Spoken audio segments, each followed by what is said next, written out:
Hello everyone, Shahwa Chaudhary welcomes you all. Today we have FSSI Technical Officer All India Rank 85 Rahul Jain with us. We are basically having a conversation, a sort of interview with him.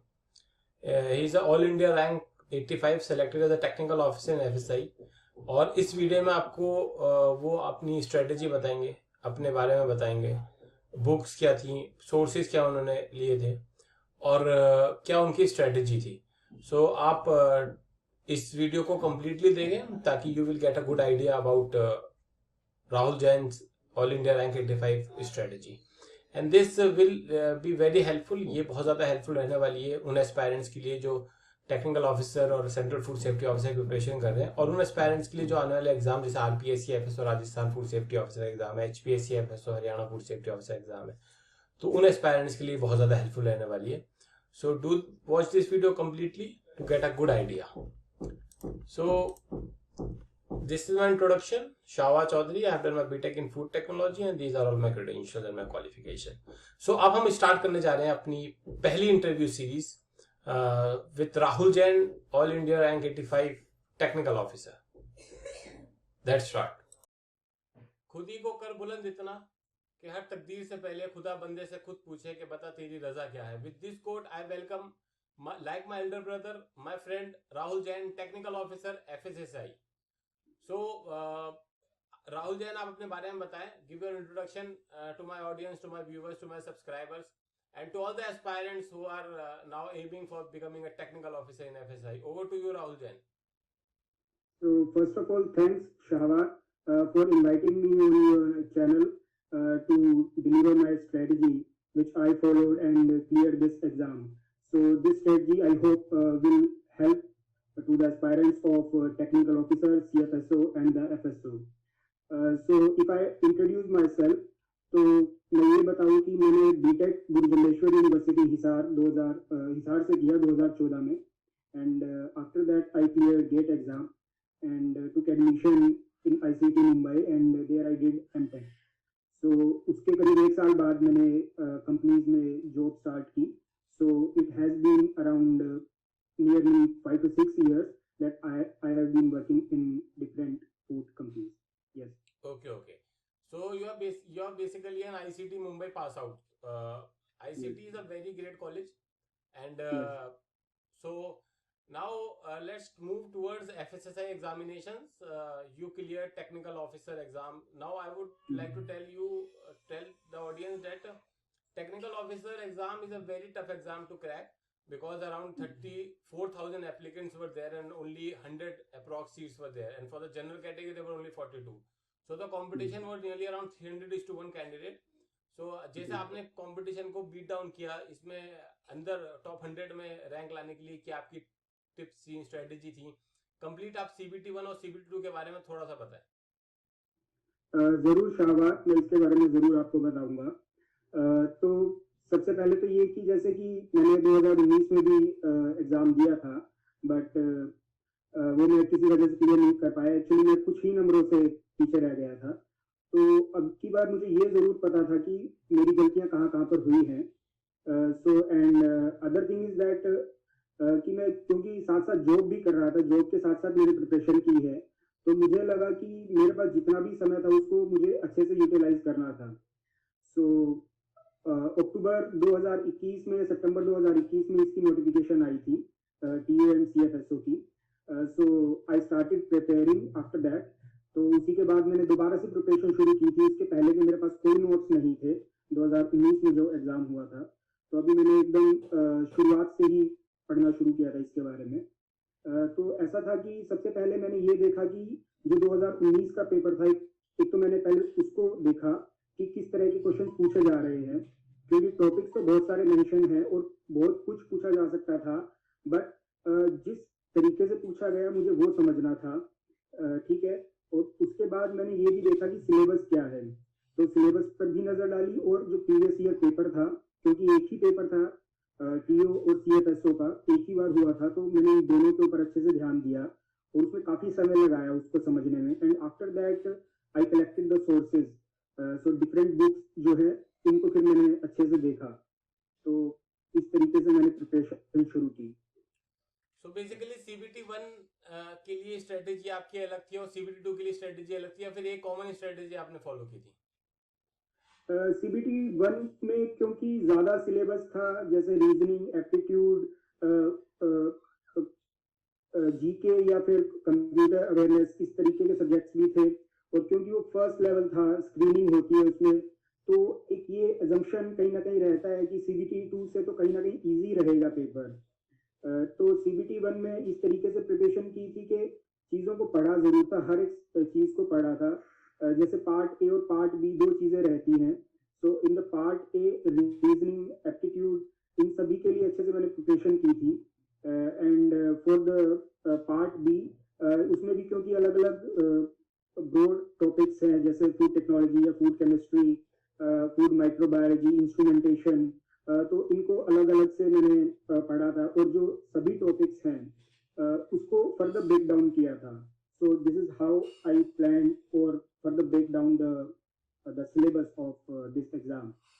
So did you find it tough by preparing alongside your job? ये job आप करते थे तो आपको थोड़ा सा इसमें tough लगा प्रिपेयर करने के लिए, या is it feasible since you have already missed your 2019 cut off by 0.25 marks, you already told. Yes, और मैंने भी इस बार 1.25 से मिस किया है, तो मतलब इसमें ये रहता है कि अगर आप पहला पेपर मिस कर देते हो तो नेक्स्ट जो ऑप्शन रहता है आपके पास, जो अपॉर्चुनिटीज रहती हैं, वो आपको क्रैक करने के लिए आसानी रहती है फिर।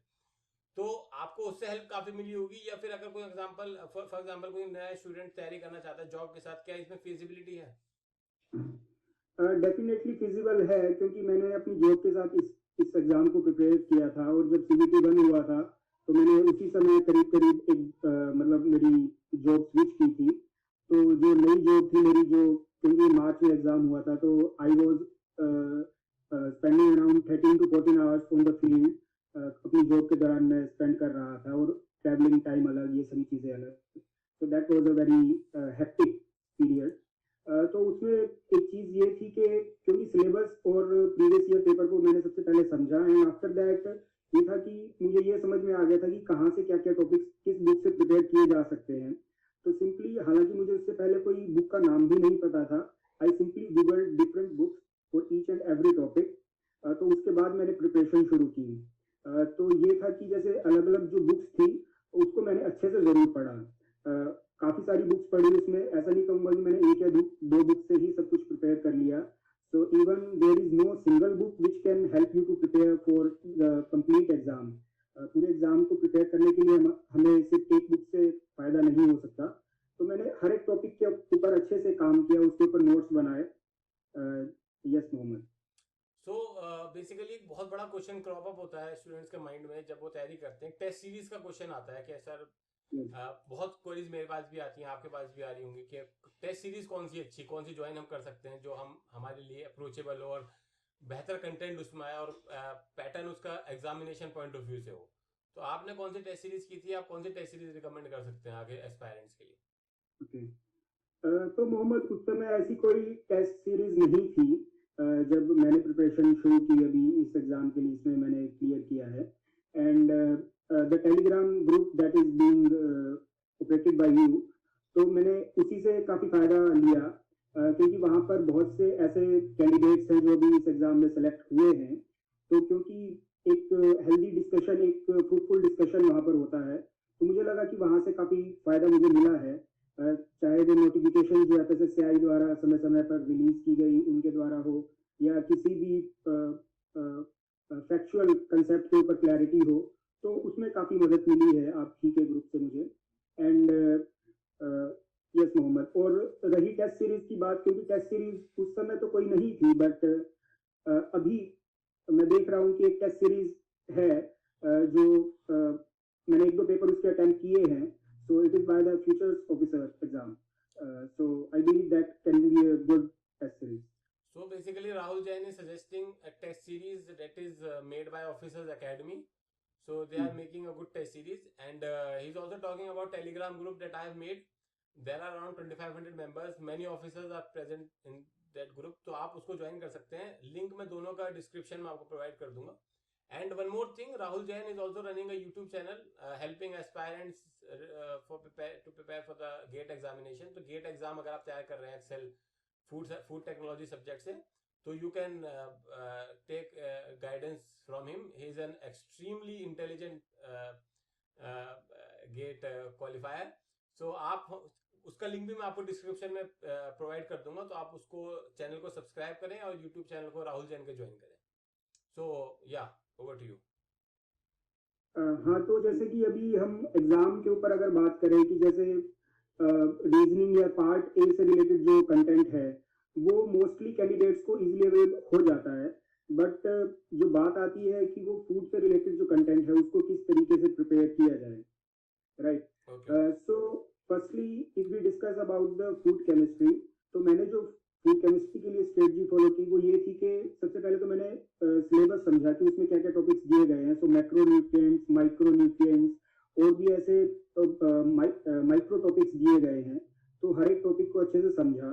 और उसके लिए जो मैंने सोर्स फॉलो किया वो था फूड केमिस्ट्री बाय फेनेमा, राइट. तो मैंने ये बुक काफी अच्छे से पढ़ी. इसको मतलब मैंने हर एक लाइन इसकी पढ़ी है और इस एग्जाम के पर्सपेक्टिव से पढ़ी है. अगर हम एकेडमिक पर्पज से इसको पढ़े तो शायद एक साल में भी खत्म ना हो ये बुक, बट क्योंकि हमारा ऑब्जेक्टिव था इस एग्जाम को क्लियर करना, तो ये मैंने ध्यान में रखा. And the second source for this section that is the food chemistry, I referred food science by Shakuntala Mane, food facts and principle by Shakuntala Mane. हाँ, उसकी मैंने करीब 4 से 5 रीडिंग ली, बुक की मैंने जरूर ली, मैं बोलता हूँ खुलकर.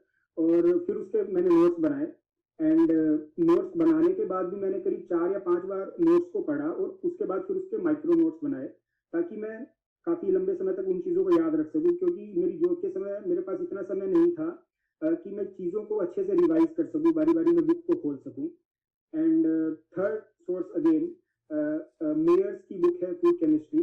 उसमें काफी छोटी छोटी चीजें मिल सकती है हमें, जैसे स्ट्रक्चर है फैटी एसिड्स के, या फैटी एसिड में ये देखना कि डबल बॉन्ड कहाँ पर आ रहा है, एक कंसेप्चुअल क्लैरिटी के लिए कि पॉली अनसैचुरेटेड फैटी एसिड्स क्या है, या इनकी जो टेस्टिंग होते हैं वो कैसी होती है. So these are the books for the food chemistry. So basically अब हम अब आगे जो बात करेंगे हम सिलेबस को हम डिकोड करेंगे. मेजॉरिटी जो इश्यू आता है स्टूडेंट को पढ़ाई में वो सिलेबस डिकोडिंग, बुक्स और स्ट्रेटेजी. अब हम एफएसएसआई के सीबीटी 1 से लेके सीबीटी 2 को पहले सिलेबस डिकोड करेंगे, बुक्स के बारे में पूछेंगे, टिप्स एंड ट्रिक्स उसकी जानेंगे. तो लेट्स स्टार्ट. सबसे पहले इसमें सीबीटी 1 हुआ था. सीबीटी 1 बेसिकली आपका 480 मार्क्स का था, जिन्होंने पार्ट 1 और पार्ट 2 में बांट रखा था. पार्ट 1 में basically that was all about general aptitude, computer, reasoning and English. So पहले हम उसको डिसाइफर करेंगे, डिकोड करेंगे, then we will move to next strategy. तो first thing was reasoning. So Rahul Jain, give your strategy. Give your strategy for 4 things: reasoning, computer science, English and general awareness. Okay. तो जो 2019 में paper आया था उसमें काफी मतलब आसान चीजें तो नहीं थी. जैसे अब कंप्यूटर की अगर बात करें तो कंप्यूटर में पूछा गया था शॉर्टकट्स. जैसे कॉपी करने के लिए किसी टेक्स्ट को तो Ctrl+C हम लिखते हैं, टाइप करते हैं. तो इसी तरीके से मैंने कंप्यूटर की अगर बात करें तो कंप्यूटर में इस तरह की मतलब मैंने चीजें समझी कि क्या क्या हमें पढ़नी चाहिए. तो प्रीवियस ईयर से मुझे ये समझ में आया, हालांकि अब की बार क्वेश्चन तो नहीं आया था, but there was some probability कि वही पैटर्न रिपीट हो जाए. तो प्रीवियस ईयर से तो ये समझ में आ गया कि किस तरीके से चीजें प्रिपेयर की जा सकती है. And the other thing is के जो करंट अफेयर्स में कुछ एक कंप्यूटर से रिलेटेड चीजें रहती हैं, जैसे कुछ एक चीजें पूछी गई थी कि संस्थापक कौन है किसी का ऐप का, या कुछ इस तरीके की चीजें पूछी गई थी. तो वो मैंने थोड़ा बहुत प्रिपेयर किया था थ्रू डिफरेंट मैगजीन्स, जो ऑनलाइन मैगजीन वगैरह रहती हैं अलग अलग इंस्टीट्यूशंस की, वो हल्का फुल्का मैंने देखा था. एंड रीजनिंग के लिए मैंने अगेन यहाँ वहाँ के सोर्सेज फॉलो किए थे, बट कोई एक सॉलिड सोर्स फॉलो नहीं किया था, क्योंकि मेरा ये मानना था कि रीजनिंग ज्यादा टफ ये देंगे नहीं, because the main objective of this paper is the food section.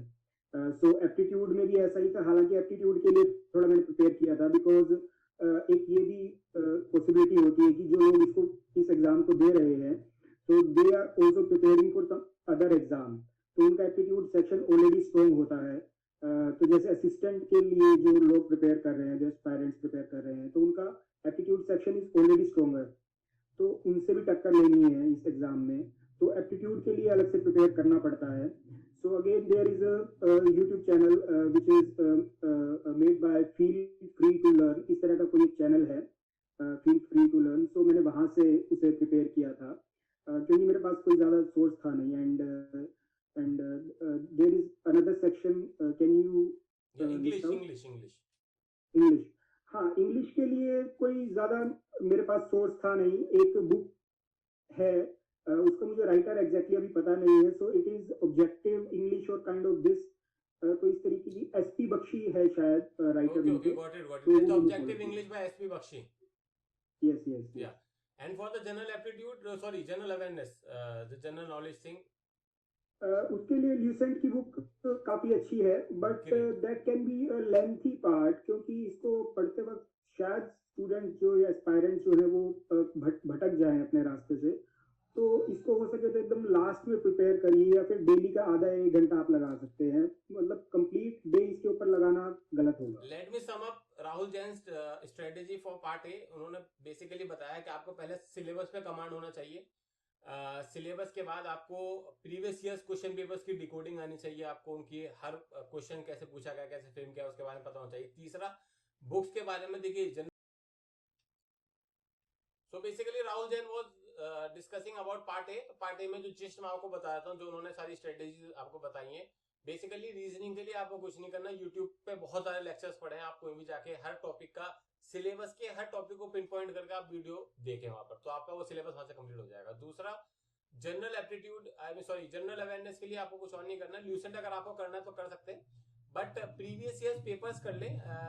5, 7, 10, 12 अलग अलग क्वेश्चन पेपर जो कॉम्पिटिशन एग्जाम में पूछे जाते हैं, वहां से आप कवर कर सकते हैं. तीसरा, कंप्यूटर के लिए एक बुक आती है अरिहंत की, ये बहुत इंटरेस्टिंग और बहुत अच्छी बुक है, आप उसे कंप्लीट करें और प्रीवियस ईयर क्वेश्चन पेपर्स को जरूर देखते रहें, चाहे वो एफएसएसआई का हो या एसएससी का हो. 4-5 क्वेश्चन पेपर को देखें, वहां से आपको एक आइडिया लगेगा. और इंग्लिश के लिए एक बुक आती है जो सर बता रहे हैं, वो तो है आपकी राहुल, वो प्लिन टू पैरामाउंट, नहीं, जो आपने बताई है वो थी SP Bakshi. That was SP Bakshi, objective English. And from my side, take plinth to Paramount.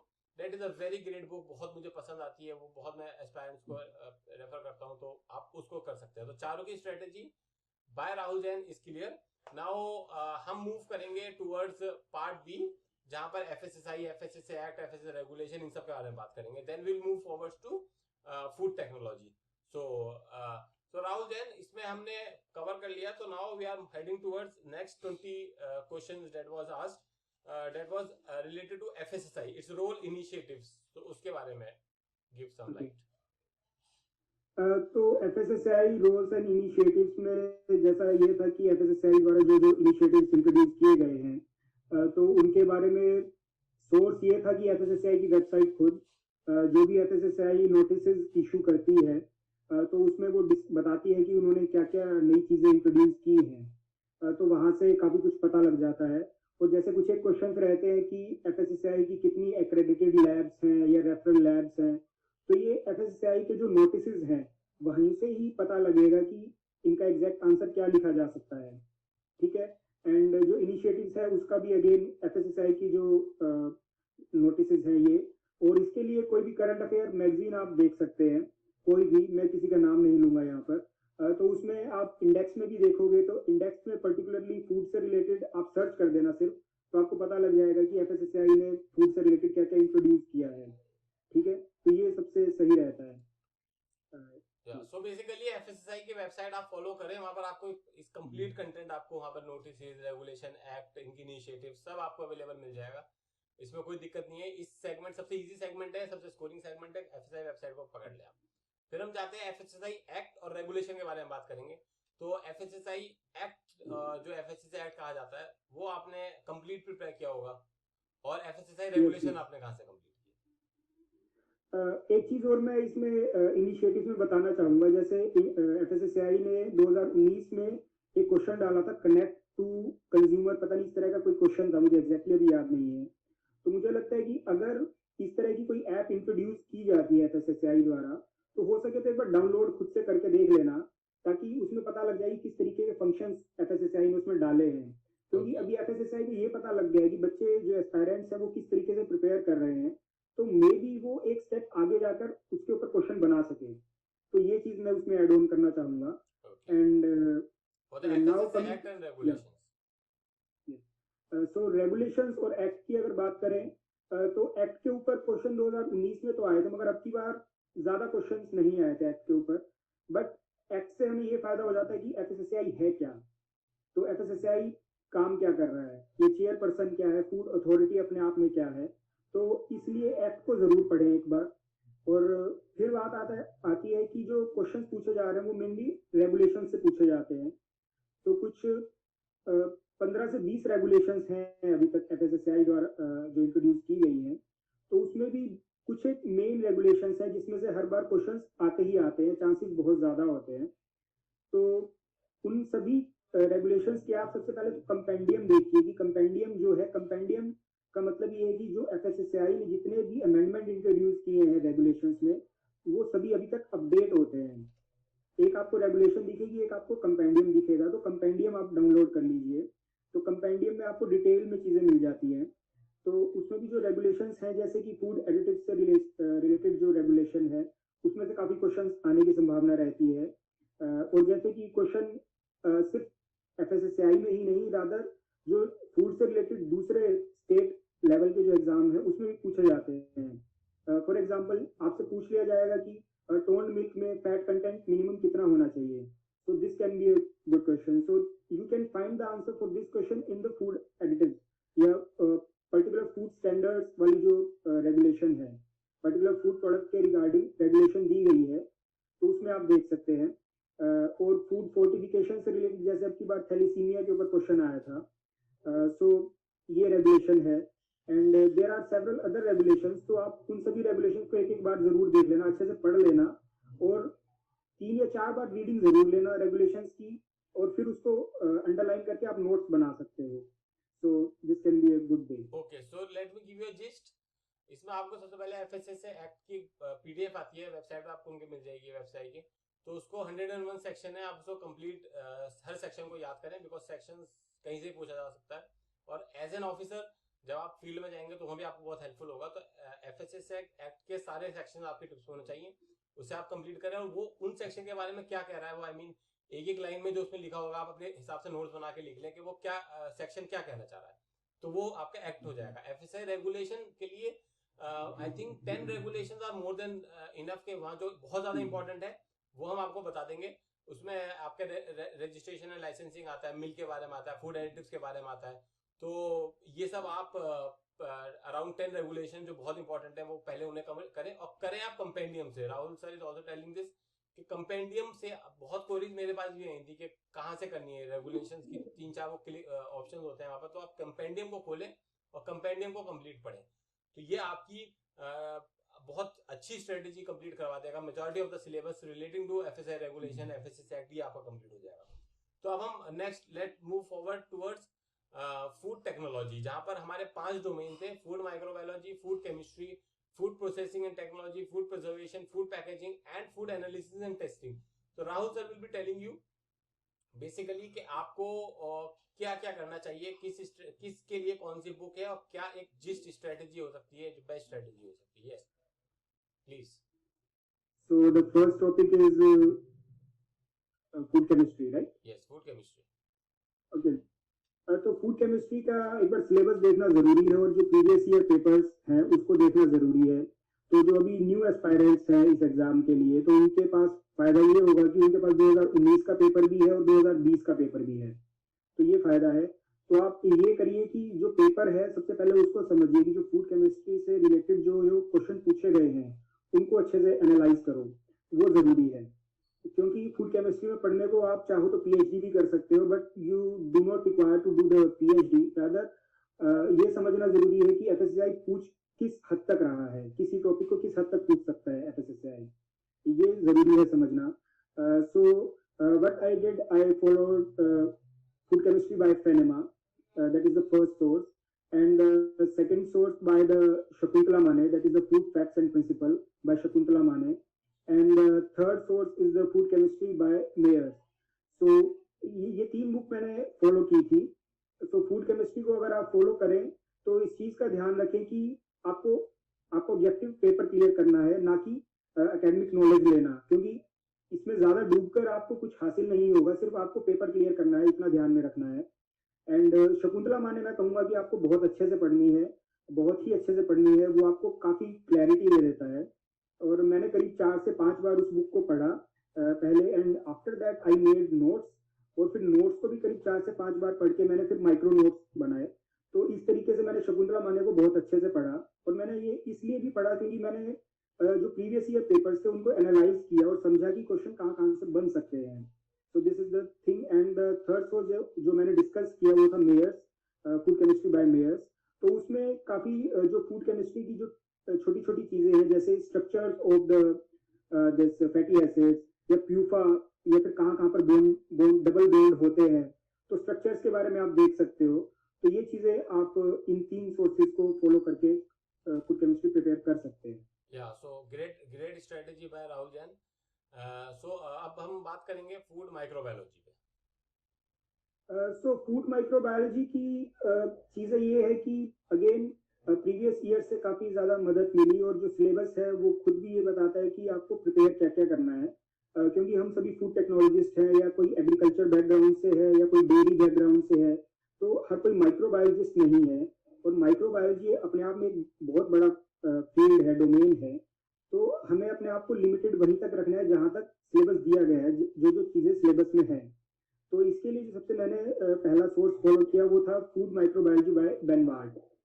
तो वो सबसे अच्छी बुक लगी मुझे, जो कंसेप्चुअल क्लैरिटी हमें दे देता है।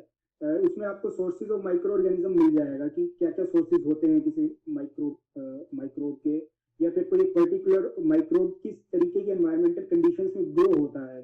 तो वो चीजें आपको वहां से समझ में आ जाती हैं कि कोई साइक्रोफाइल है या कोई हेलोफाइल है, तो वो माइक्रोब के लिए क्या क्या एनवायरमेंटल कंडीशंस की जरूरत होती है। तो ये चीजें आपको वहां से पता लगेंगी। And the second source is by the microbiology by Adams and Moss.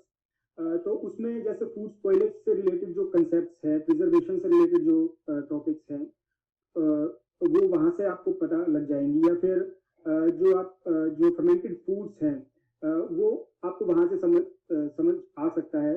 तो इसके ऊपर काफी क्वेश्चंस आए थे, जैसे कि एक क्वेश्चन तो कुछ मुझे भी याद आ रहा है कि जैसे बेंजोइक एसिड या सोर्बिक एसिड जो है एक पर्टिकुलर पीएच रेंज में काम करता है। तो ये चीज आपको समझने को मिलेगी इस पर्टिकुलर बुक से, एडम्स एंड मोस से। एक तो आप ये फॉलो कर लीजिए।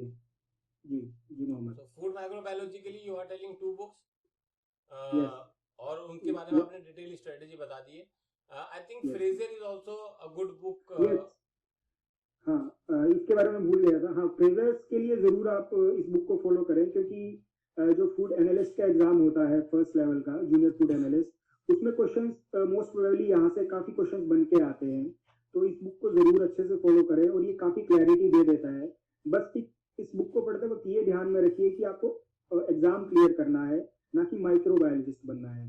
ठीक है, तो आपको ये खुद से ध्यान रखना है ये बुक पढ़ते स्टडी वक्त। Smartly, smart study should be done. देखिए, मैं पहले से हमेशा कहता हूँ कि if you want to become an officer you have to first behave like an officer. आपको पहला माइंडसेट डेवलप करना पड़ता है, दिमाग से आप ऑफिसर बनते हो पहले, क्योंकि जब आप सिलेबस कंप्लीट करते हो you have to complete it like a officer. ये नहीं आप किसी भी टॉपिक को लें और वहां पर पीएचडी करने बैठ जाए, उससे कुछ निकलेगा नहीं। So now we will be moving forward towards food packaging. So food packaging के लिए जो अच्छा सोर्स है वो है फूड पैकेजिंग बाय रॉबर्टसन। उसमें काफी अच्छे से चीजें दी गई हैं, एक्टिव पैकेजिंग या इंटेलिजेंट पैकेजिंग क्या होती है और दोनों में अंतर क्या होता है, और जो स्कैवेंजर्स वगैरह यूज किए जाते हैं, ऑक्सीजन स्कैवेंजर्स या CO2 स्कैवेंजर्स, तो इस तरीके की जो चीजें हैं वो आपको इस बुक में अच्छे से मिल जाएंगी। तो ये एक ही बुक आप रेफर करें तो सही रहेगा। मुझे ऐसा लगता है। Great. And for food preservation processing and food technology like cereal technology, oil technology, इन सब के लिए ओके, सो फूड प्रोसेसिंग की अगर बात करें तो उसके लिए आप रेफर कर सकते हैं पीजे फेलोज। और पीजे फेलोज इस वजह से रेफर करें क्योंकि एकेडमिक्स में ये, जहाँ तक मुझे लगता है कि हर कॉलेज में लगवाई जाती है बुक, रेफर की जाती है टीचर्स प्रोफेसर्स द्वारा। तो ये बुक आपके लिए पढ़नी भी आसान रहेगी और काफी अच्छे से इसमें चीजें कवर की जाती हैं। और ये जो एग्जामिनर होता है उसके लिए रेफरेंस मटेरियल भी रहता है, मैंने ऐसा ऑब्जर्व किया है, क्योंकि मैंने जैसे HPSC का लेक्चरर का एग्जाम दिया था, तो उसमें जो फूड प्रोसेसिंग से रिलेटेड क्वेश्चंस आए थे वो बहुत हद तक डायरेक्टली इससे पिक किए गए थे। इसमें पर्टिकुलर टेक्नोलॉजी को डिस्कस किया गया है और इंट्रोडक्शन में से ही क्वेश्चन पिक कर लिए गए थे। तो Okay, ये okay, बुक काफी बेहतर है। okay, yes okay. Mohammad. So, okay. So now we are moving to the last part. जो यूनिट का लास्ट पार्ट था, that was food analysis and testing. So food analysis and testing के लिए जो मुझे लगता है मैंने फॉलो किया था, फूड एनालिसिस की एक बुक है, 5th एडिशन होगा वो, it is by Sue Nielsen. तो वो काफी अच्छी बुक है। उसमें हर एक चीज को डिस्कस किया गया है, चाहे वो क्रोमेटोग्राफी है, एचपीएलसी है, कोई भी चीज है, तो उसको अच्छे से डिस्कस किया गया है। तो हालांकि 2019 में शायद एक ही क्वेश्चन आया था और 2000 अभी लास्ट टाइम 2021 में कोई क्वेश्चन नहीं आया, 22 में कोई क्वेश्चन नहीं आया। But there is a high possibility कि अगर क्वेश्चन आता है, अब की बार क्वेश्चन आ सकते हैं, मतलब जब भी कभी एग्जाम होगा तो इसमें से क्वेश्चन आ सकते हैं इंस्ट्रूमेंट एनालिसिस में से। तो ये एक अच्छा सोर्स है आपके लिए। Okay, so finally we have covered complete strategy. सारी स्ट्रेटेजी आपको एक टॉपर ने बताई है, तो आप उसको आंख बंद करके विश्वास कर सकते हैं और उस पर आप स्टडी शुरू कर सकते हैं। बिकॉज मेरा मानना है कि कमिंग एग्जामिनेशन आपको अभी 1-1.5 साल है। So basically now we have completed the part B, और कंप्लीट सिलेबस की हमने डिकोडिंग की है। और राहुल जैन जो टेक्निकल ऑफिसर हैं इस वक्त एफएसएसआई में, उन्होंने आपको कंप्लीट स्ट्रेटेजी बताई है, बुक्स बताई हैं, तो आप उसको आंख बंद करके उस पर भरोसा करें and try to get good inputs from this video. आप इस वीडियो को कंप्लीट देखें ताकि आपको हर एक पॉइंट पता लगे कि कौन सी चैप्टर, कौन सी टॉपिक के लिए कौन सा बुक, कौन सी यूनिट के लिए कौन सा। तो पूरी एक हमने डिकोडिंग की है, सिलेबस के बारे में जाना है, बुक्स के बारे में जाना है। एक टेक्निकल ऑफिसर जो बने हैं, जो टॉप 100 के रैंक के अंडर में, ही गॉट अराउंड 85 रैंक, तो he have given a good, very great insight and very great strategy. So yes. और एक चीज और भी मैं इसमें ऐड करूंगा जो मिस आउट कर गए हम, जैसे कि जो इंटरनेशनल बॉडीज हैं या जो नेशनल बॉडीज हैं, उसके ऊपर क्वेश्चन पूछे गए हैं 2019 में भी, और अब की बार इंटरनेशनल बॉडीज पर पूछे गए थे क्वेश्चन काफी। तो ये अच्छे से जरूर प्रिपेयर कर लेना, बिकॉज बहुत से स्टूडेंट्स जैसे इसको मिस आउट कर जाते हैं। तो अब की बार क्या हुआ था कि एफएससीआई वाकई एक स्टेप आगे गया था इंटरनेशनल बॉडीज को कवर करते वक्त, तो एक स्टेप डीपर गया था अब की बार एफएससीआई। तो मुझे लगता है कि ये चीजें अब की बार अच्छे से प्रिपेयर करनी पड़ेंगी। तो एक तो ये चीज थी, और जैसे कि एक चीज और भी मैं बताऊंगा कि एफएससीआई की मैनुअल्स हैं, मैनुअल्स में इन्होंने दिए कि अलग अलग टेस्ट दिए हैं कि किसी भी एडल्ट्रेशन को टेस्ट करने के लिए कौन से टेस्ट हैं, इस तरह की चीजें, या फिर किसी भी चीज को डिटेक्ट करने के लिए क्या क्या टेस्ट है, so which is recommended by FSCI. तो ये चीजें एक बार मैनुअल से आप जरूर कवर कर लेना। जैसे क्वेश्चन आया था कि वनस्पति घी अगर किसी देसी घी में मिलावट है, so how will you detect, so which test you will follow, so it is the whole method, HOLDE। So इस तरीके की चीजें आपको रटनी पड़ेंगी, आप याद नहीं कर सकते इन चीजों को, क्योंकि आप देखोगे कि हर एक पर्टिकुलर कैटेगरी के ऊपर, जैसे आप एडिबल ऑयल्स के ऊपर बात कर ले, तो 10 से 12 टेस्ट आपको मिल जाएंगे। तो हर एक चीज को आपको अच्छे से रट्टा मारना पड़ेगा, ठीक है। तो आप इन चीजों को अच्छे से रटिए, तो ये चीजें आप जरूर फॉलो करें। And the other thing is कि फूड प्रिजर्वेशन में आप क्वेश्चन, जैसे पिछली बार 2019 में आया था TQM से रिलेटेड क्वेश्चन आया था, और क्वेश्चन आया था, अब की बार भी काफी क्वेश्चन आए थे, और जैसे F वैल्यू या D वैल्यू ये क्या होती है, तो आप इनको अच्छे से प्रिपेयर करिए, एक बार क्वेश्चन को एनालाइज करिए, तो आपको समझ में आएगा कि सोर्सेज और क्या क्या हम देख सकते हैं, क्योंकि हाँ मोहम्मद जी। Okay, thank you so much Rahul for giving such a great strategy and insight towards this examination FSSI। और जो भी एस्पायरेंट आगे प्रिपेयर करेंगे उनके लिए ये वीडियो बहुत ज़्यादा हेल्पफुल रहेगा, because this strategy we can call it a master strategy from a technical officer. So अब हम नेक्स्ट एग्जामिनेशन कुछ नज़दीक आ रहे हैं, लाइक RPSC FSO आ रहा है, HPSC FSO आ रहा है। हालांकि HPSC की डेट नहीं आई है, but expectedly they will also conduct examination in another 3-4 months. और RPSC की डेट आ गई है, तो एग्जामिनेशन अराउंड जून में कंडक्ट कर रहे हैं। तो give a slight tips and tricks and also good strategy for the next 3 to 4 months। थोड़ा सा उनके बारे में आप गाइड करते हैं कि वो इस वीडियो में से क्या इनपुट निकाल सकते हैं। तो शाहबाज, मैंने जैसे कि हालांकि इन एग्जाम्स के लिए मैं प्रिपेयर तो नहीं कर रहा, मगर अगर मैंने इनका फॉर्म भरा होता और प्रिपेयर करता तो मेरी स्ट्रेटजी यही रहती कि मैं सबसे पहले जो भी अवेलेबल प्रीवियस ईयर पेपर्स हैं उनको जरूर देखता।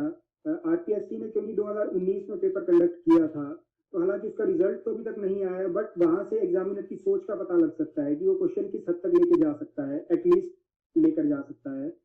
तो एक तो मैं प्रीवियस ईयर पेपर को देखता और सिलेबस को और भी अच्छे से एनालाइज करता, और ये देखता कि अभी जितना भी मेरे पास समय बचा है, क्योंकि जून या जुलाई में पेपर होना है, तो with in that time period मैं किन टॉपिक्स के ऊपर अच्छी से कवर कर सकता हूँ, कौन कौन से मेरे स्ट्रॉन्ग पॉइंट हो सकते हैं।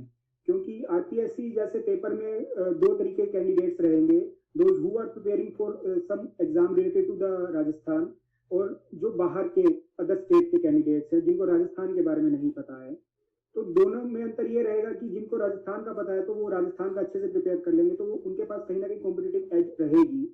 तो ऐसे में जो नॉन राजस्थान कैंडिडेट्स हैं तो उनको अच्छे से और प्रिपेयर करना पड़ेगा। एटलीस्ट आप जितने भी क्वेश्चन अटेम्प्ट करो उसमें गलतियों के चांसेस कम से कम हो, तो ये आपकी स्ट्रेटजी एक पे रहनी चाहिए।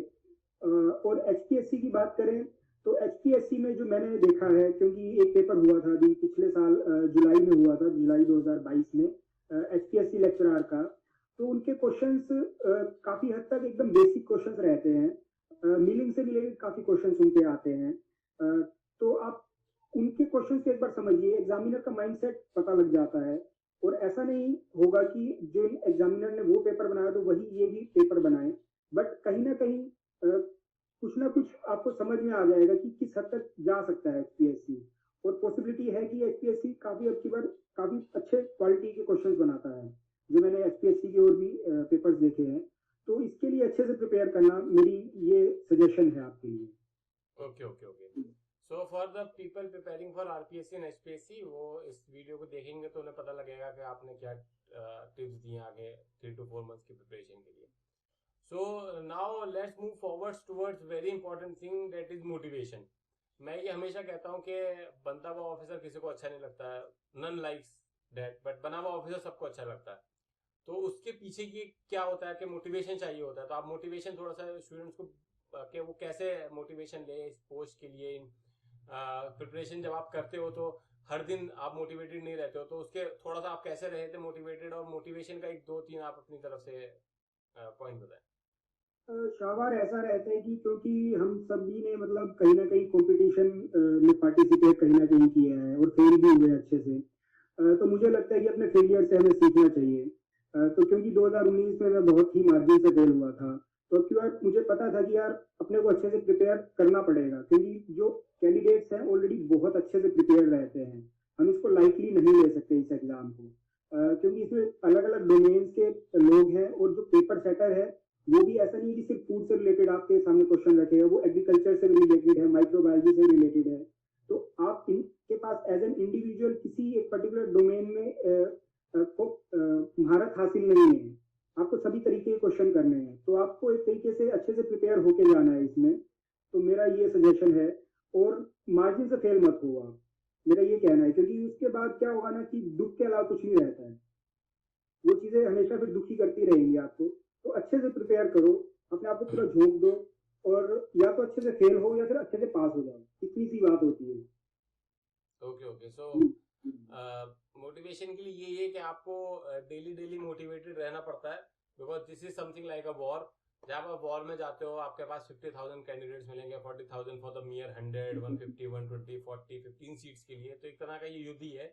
तो इसके लिए आपको सेल्फ मोटिवेटेड रहना पड़ेगा, बिकॉज किंग जो होता है, राजा जो होता है, वो उसके लिए कोई मोटिवेशन नहीं होता, वो सेल्फ मोटिवेटेड पर्सन होते हैं। तो उसी वही ऑफिसर बनते हैं आगे चल के जो सेल्फ मोटिवेटेड रहते हैं। Rahul Jain has also missed the technical officer last year, cut off by 0.25। मैंने भी मिस किया था इस बार 1.25 से। मैं दो चीजें मानता हूँ, ये सर का पॉइंट और मेरा थोड़ा सा अलग है। मैं मानता हूँ तो आप तैयारी इतनी अच्छी करो, या तो आप सेलेक्ट हो या फिर 0.25 या 1.5 से रह जाओ। इसमें क्या होता है कि आप या तो सेलेक्ट जाते हो, अगर रह जाते हो तो एक कॉन्फिडेंस आता है, कोई ना कोई स्टेट अप फोड़ देंगे, कुछ ना कुछ एग्जामिनेशन, बड़ा ऑफिसर रैंक एग्जामिनेशन अब क्रैक कर देंगे। तो या तो ये हो सकता है, ये ना हो कि आप तैयारी भी करें और फिर पता लगे आप 100 मार्क्स से रह गए 20, तो उसका कुछ बनना नहीं है, because at the end of the day आपको फिर कंपटीशन में उतरना है, फिर आप उतरेंगे तो 100 और 150 को कवर करने के लिए फिर उतना टाइम लगेगा। बट अगर आपने व्हिस्कर से मिस किया है तो आपको स्ट्रेटेजी आपको पता होती है, आपको अपने बारे में पता लग जाता है कि आपकी नेगेटिविटी या पॉजिटिविटी किस चीज में है, तो आप वहां से उस पॉइंट्स को आप ले सकते हैं। तो कहीं ना कहीं यदि बड़े मार्जिन से हम रह रहे हैं तो कहीं ना कहीं हम अपने टाइम को बेवजह खराब कर रहे हैं। आज के समय में जॉब प्राइसेस बहुत ज्यादा है, तो मुझे लगता है कि अच्छे से हमें प्रिपेयर करना चाहिए इन चीजों के लिए, अगर प्रिपेयर कर रहे हैं। Very true, very great thing by this by Rahul Jain कि आपको आज के दौर में अगर कंपटीशन ब्रेक डाउन करना है तो, और खासकर I am not saying competition देखो बहुत लेवल के हैं, मैं उनमें ज्यादा दिलचस्पी नहीं लेता हूँ, but for an officer rank यहाँ पर कट थ्रोट कंपटीशन है। आप खाली फॉर्म भर के और 2-4 किताबें पढ़ के 1-1 घंटे की तो आप सोच लें कि आप ऑफिसर बन जाएंगे, ऐसा नहीं होने वाला है।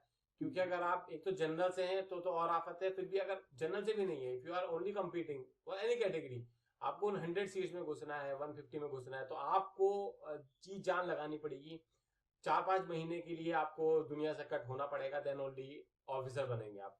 क्योंकि जितना आप पसीना आप बहाओगे उतना आप इतिहास रचोगे, ये एक फेमस मेरी एक लाइन है। तो आपको वर्क हार्ड करना पड़ेगा तब आप ऑफिसर बन जाओगे, बिकॉज उसके बाद जो लाइफ होगी वो आपकी, आपकी फैमिली की, आपके बच्चों की, आप एक रोल मॉडल बन जाओगे। बिकॉज ऑफिसर किसी भी फैमिली में बहुत सारे नहीं होते हैं। पूरी फैमिली में मैंने अपनी फैमिली में देखा है कि एक आधी ऑफिसर होता है जो घूम रहा होता है इधर उधर, otherwise all are below average. तो उसके लिए आप रोल मॉडल बन जाते हो, फैमिली के रोल मॉडल बन जाते हो, किड्स के लिए रोल मॉडल बन जाते हो कि हाँ कि ऑफिसर से आप बात कर रहे हो तो आपको एक गाइडेंस मिल जाएगी। तो ये सब है। बाकी it was very great talking to you and you guided the students very very well and I hope you get very great successful career ahead. हम all my subscribers and all my viewers and all my audience will give you heartful wishes to you, okay, best of luck for your future, you do great endeavors in your life and आप अपने family का और अपना नाम रोशन करें। और जब भी एस्पायरेंट्स को हेल्प हो आप उसके लिए हमेशा रेडी रहें, बिकॉज आप ऑफिसर बन गए, अब आपका CSR कॉर्पोरेट सोशल रिस्पॉन्सिबिलिटी रहेगी कि आप अब स्टूडेंट्स को गाइड करें, मोटिवेट करें, मेंटरशिप करें और उन्हें ऑफिसर्स बनाएं, because an officer makes other person an officer much more easier rather than a normal person. So that's advice from my side and I wish you a best of luck and thank you for coming here and giving your valuable time. So let me end my interview, my conversation with Rahul Jain and thank you all, thank you everyone, and if you are liking my videos, thank you do subscribe और बाकी suggestion या guidance हमेशा से देते रहेंगे और आपका channel भी जो है काफी अच्छे से मतलब FSO और RPSC HPSC FSO के लिए काफी अच्छे से गाइड कर रहा है। तो मुझे लगता है कि आप भी काफी अच्छे से मतलब सजेशन या गाइडेंस कर रहे हैं अपने चैनल के माध्यम से, तो आपको भी काफी काफी धन्यवाद from all the viewers and the subscribers who are watching to your video and my video as well. Yeah. Okay, thank you so much.